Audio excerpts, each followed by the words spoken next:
High friends, good morning सबाइके। आज आमी एकटी ब्लग तोमादेर सामने निये आसलाम। एटी छिलो आमादेर ग्रामेर बासंती पूजार एकटी छोट्ट प्যান্ডেল। যাই হোক আমাদের কাছে অনেক বড়, হয়তো তোমরা অনেক বড় বড় প্যান্ডেল দেখেছো। আমরা মাঠটাকে খুব ভালো করে আলো দিয়ে সাজিয়েছিলাম। আমাদের ভাইপো সন্দীপ তার বাড়ির নিজস্ব লাইট নিয়ে এসে মাঠটাকে খুব ভালো করে সাজিয়েছিল। তো দেখো এখানে জাম্পিং টেবিলও ছিল, বাচ্চারা খুব আনন্দ করছিল। আর সবথেকে বড় জিনিস নিজের পুজো, এটা খুব ভালো লাগছিল।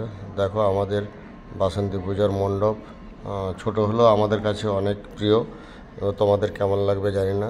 সঙ্গে রাখা ছিল একটি বিনোদনের ব্যবস্থা, অর্থাৎ অর্কেস্ট্রা ছিল। তাতেও আমার ভাইপো যে বিমান খুব ভালো গিটারিস্ট, গিটার বাজাচ্ছিল এই প্রোগ্রামে। ওর ব্যান্ডের এই প্রোগ্রাম ছিল। পাশে সবাই নাচানাচি করছিল, ক্লাবের ছেলেরা। খুব এনজয় হলো কয়েকটা দিন। তো আমি এর পুজোর মধ্যেই ব্লগটা ছাড়তে পারিনি। একদিন পরেই, কালকে পরশুর দিন ভাসান ছিল তারপরে। এবং এই বাসন্তী পূজা উপলক্ষে আমাদের একটি মহোৎসবের আয়োজন ছিল।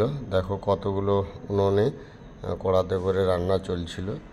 তো রান্নার কিছুটা আমি যদিও রান্না করিনি, তাও কিছুটা সাহায্য করে দিয়েছিলাম। আমার ভাইপো তাপস এবং আরেকজন ঠাকুর এসেছিলেন রান্না করার জন্যে। বিভিন্ন রকমের অ্যারেঞ্জমেন্ট ছিল। তো সবগুলো নাম বলা সম্ভব হয়নি। দেখো যতগুলো ডেকচি আছে সব বিভিন্ন রকমের আইটেম ছিল। সবই নিরামিষ ছিল। খুব সুন্দর রান্না হয়েছিল এবং প্রচুর মানুষ এসেছিল এই প্রসাদ ভক্ষণের জন্য। আমরা খুব আনন্দ পেয়েছি যে এত মানুষ আমাদের ডাকে সাড়া দিয়েছে। অত্যন্ত ভালো লেগেছে। আমাদের পরিশ্রমটা পরিশ্রম বলে মনে হয়নি, কারণ এতজন মানুষ।